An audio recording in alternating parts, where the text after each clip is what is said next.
I like to live into the present, doff my cap to the past, and look towards the future. And I'm always more interested in what's coming up next.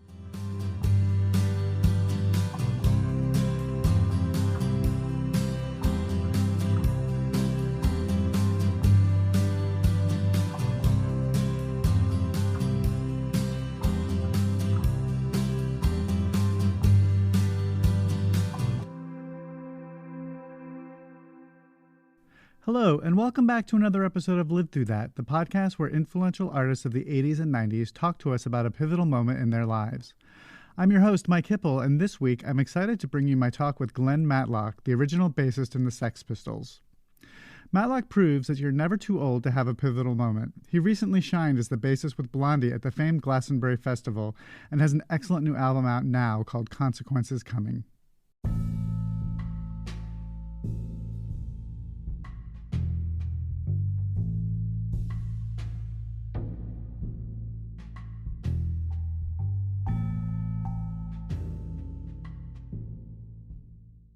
I think a big moment was probably walking into Malcolm McLaren's shop. Another big moment was probably going to art college in 1970. When did I go? 73, 74. Yeah, 73, 74, which was in tandem with kind of getting the Sex Pistols together. But more recently, I was sitting about just over a year ago. I was cooking dinner for some friends, and the phone rang, and it was Clem Burke. And he said, "What are you up to?" I said, "I'm cooking dinner. Can I call you back?" He said, "Well, it's important." And I said, "What?" And he said, "Well, we've got a tour coming up, and it's not working out with a bass player, and we're stuck. Can you come and do it?" And I said, "Well, yeah, when are you thinking of? A couple of months?" And he said, "No, next week." And it was like, right. So that was quite a big sea change moment. Yeah, at the moment, I'm the current new, at the age of 66 and a half, I'm the new boy in Blondie. Uh, and I've been playing bass with them. We did about, I don't know, about 20 gigs last year in England and in America. And then this year we've done maybe half a dozen, and we've got another 10 or so coming up, big festival things. And it's kind of cool, I've known Clem for a long time. We've been big friends for 40 years. We've done loads of projects together, some kind of cool, some a little bit harebrained. The history between Blondie and Glen goes back decades. How did I meet him? Well, I can't remember exactly, but I think I know that I did a gig with Sid Vicious. We did a one-off for one night only gig at the Electric Ballroom in Camden, and I think Blondie came. When bands are in another country and they have a night off, they go and check out another band. And as I remember, all of Blondie were there, as were all of Thin Lizzy and some other people as well. But I think I met Clem then, and Chris and Debbie. I maybe met Debbie once before when I was playing with Iggy Pop. We played Halloween in 1979 at the Palladium in New York, and the Cramps supported us. The whole audience was in Halloween gear, which was an eye opener for me, because in England nobody back then used to dress up for Halloween. They do now, but they didn't then. And backstage, as I remember, it was Debbie Harry dressed as a witch who gave me a little kiss on the cheek. So I think I'd met her before, but maybe there's a bit of wishful thinking in that. I can't quite remember, but it was around about that period. And I got on with Clem. They're sort of cut from a similar cloth, upbringing wise, and sort of working class roots and stuff, and like the same kind of music. Glen knew the members of Blondie, and I asked why he didn't end up joining their band sooner. Obviously, Glen had his hands full with multiple other projects after he left the Pistols, including stints with bands like the Rich Kids, playing with the Damned and Iggy Pop, and working on his own music. In 1996, he rejoined with the remaining Sex Pistols for the first of several reunion tours. I think at the end of the Pistols tour in '96, and it was in the days when mobile phones were in their infancy, I was staying out of the country for a little bit, and I was in Europe, and Clem kept trying to get hold of me, and I didn't think it was that important. And I tried him, and I missed him. Then he tried me, and he missed me. And I said, "Call me on this number," at a hotel I was staying at. And then I'd moved on, and he didn't get. Anyway, by the time I got back to London, he was in town. And he said, come and meet us at the Royal Garden Hotel in Kensington. So I did. And I thought, he might be asking me something. And as I walked in, he said, I want you to meet somebody. I said, who? He said, this is Lee, our new bass player. And I think he actually was going to ask me back then. But so there you go. Answer the phone. Glen worked at Malcolm McLaren's shop Let It Rock, which eventually morphed into the shop Too Fast to Live, Too Young to Die, and then into the famed store Sex. It was here that he met Steve Jones, Paul Cook, and eventually John Lydon, and formed the Sex Pistols.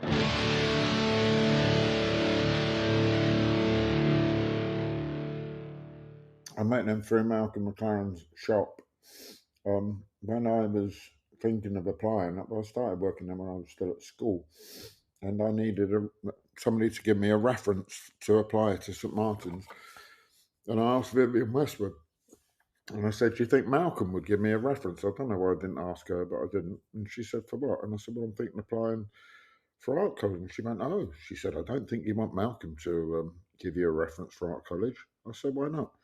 She said, well, he's been thrown out of everyone in London. And I went, oh, which is kind of interesting. So I kind of took a bit more interested in Malcolm because of that. Then he took a bit more interested in me because I wanted to go to art college.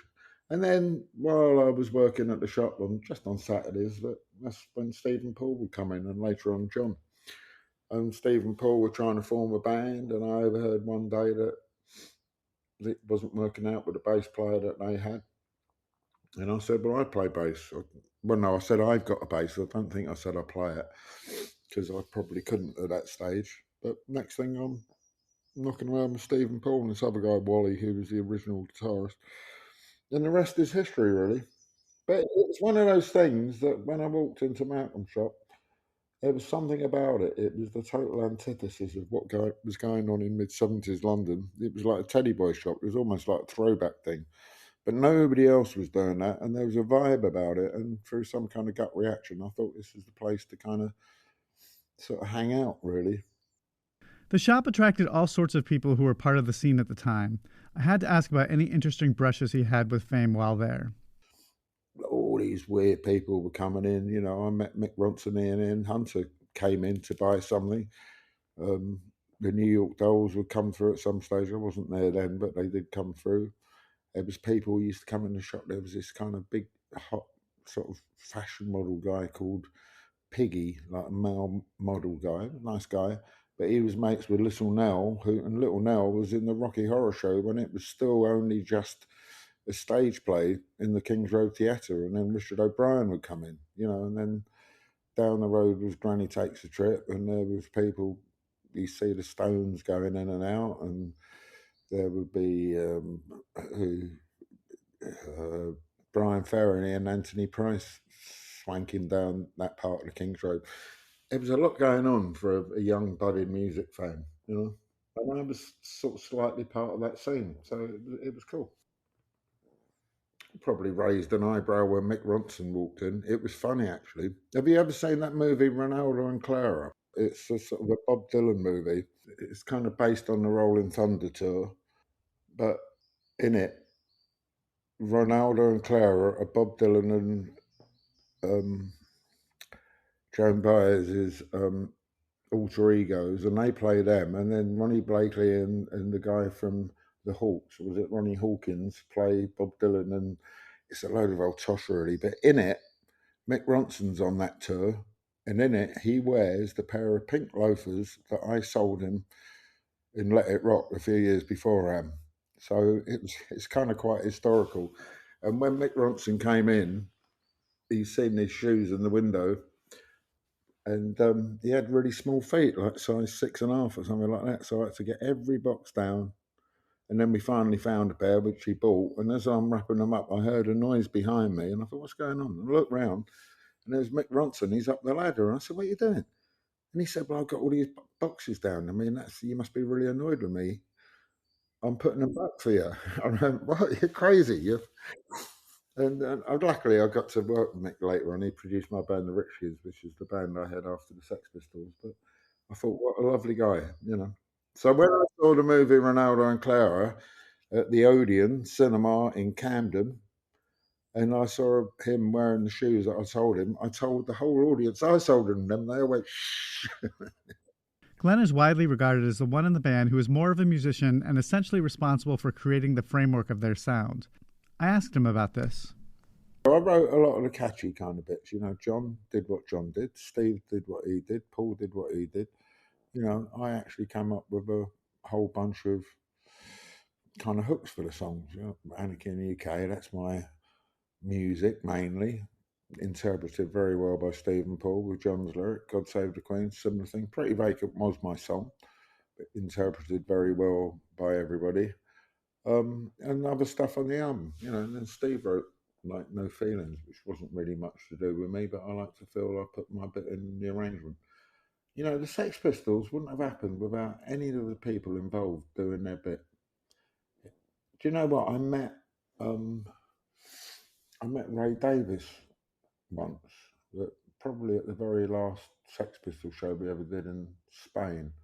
And he was on before us doing his solo kind of show, well, with a band, but wasn't the Kinks, it was Ray Davis.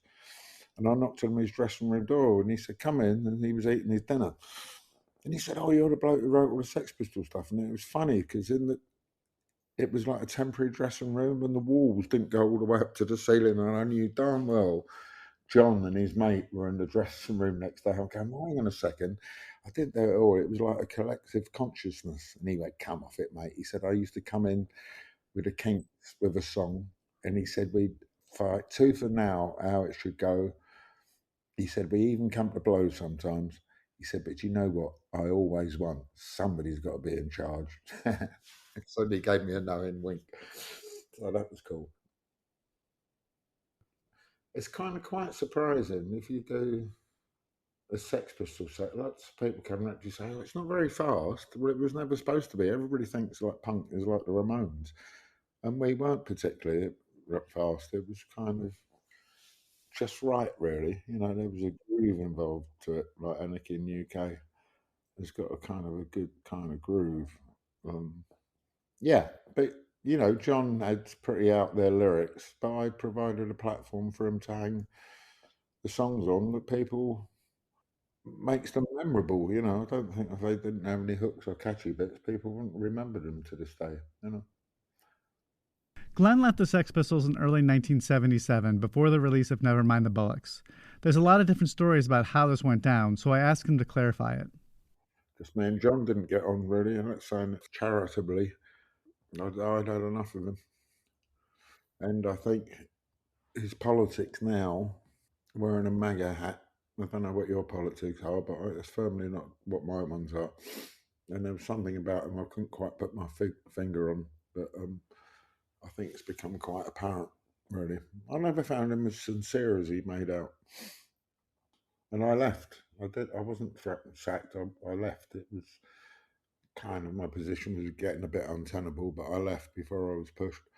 And then a story was made up about it afterwards. But whether that was the best decision I've ever made in my life, I don't know. But anyway, in 1996, we reformed, and they could have asked any other bass player in the world to do it, and they asked me to do it. So I felt vindicated.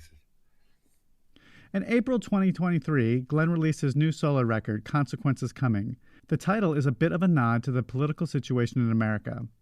With Trump out of office and seemingly dodging accountability at every corner, he thought maybe the timing wasn't quite right to release a record. But alas. I've got a new album out at the moment. It's called Consequences Coming. The lead single was called Head on a Stick. So you can kind of tell where I'm coming from on it, really.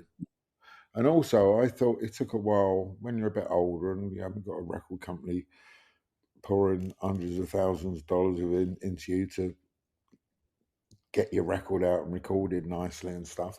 It takes a while to get a record out. And I thought I'd lost my moment, but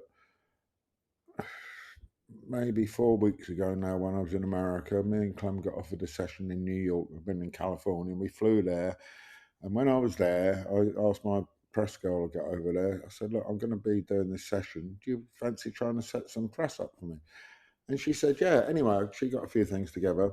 So on the Monday morning, I did the session over the weekend. On the Monday morning, I'm trying to get up to Rockefeller Plaza from the Bowery to be there for 11 o'clock to do a radio interview, thinking I've missed my moment on my album called Consequences Coming. But you know what? I couldn't get a cab, and I couldn't get a cab because they put roadblocks up on some of the streets, because that very day when I'm going to promote my album Consequences Coming, Donald Trump was coming down from Trump Towers in some motorcade to be arraigned in the big courthouse downtown. So maybe I'd missed my moment at all. I was quite pleased about that.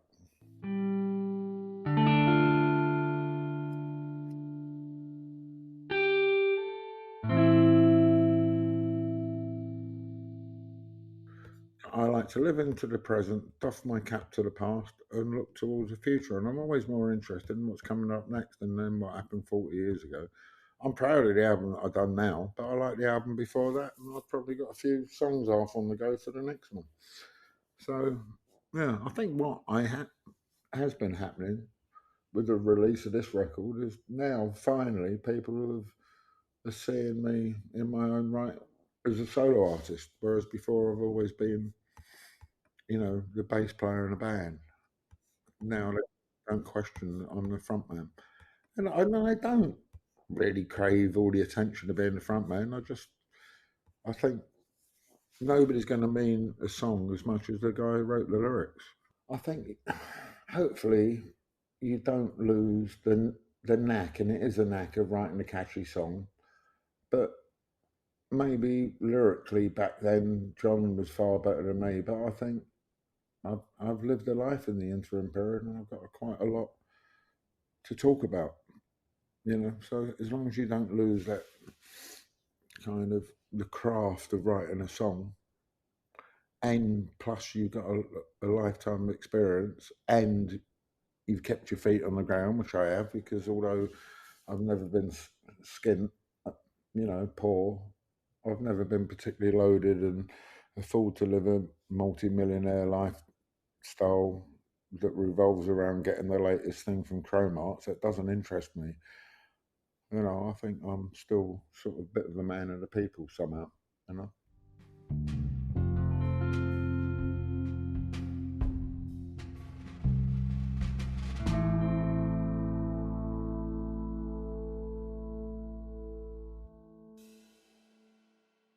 Thank you, Glenn, for taking the time to share these stories with us. His new record, Consequences Coming, is out now wherever you get your music from. He's hoping to tour the States later in the year as well. And a friendly reminder that you can also buy my book on 80s musicians and where they are today, 80s Redux, and its sequel on 90s artists, Live Through That, wherever you buy your books. And if you like this show, please subscribe so that you'll know when the latest episode comes out. And if you're so inclined, leave a good review, too. You can also follow me on Twitter and Facebook at Mike Hipple Photo, all one word. Thanks for listening. We'll have more stories next week.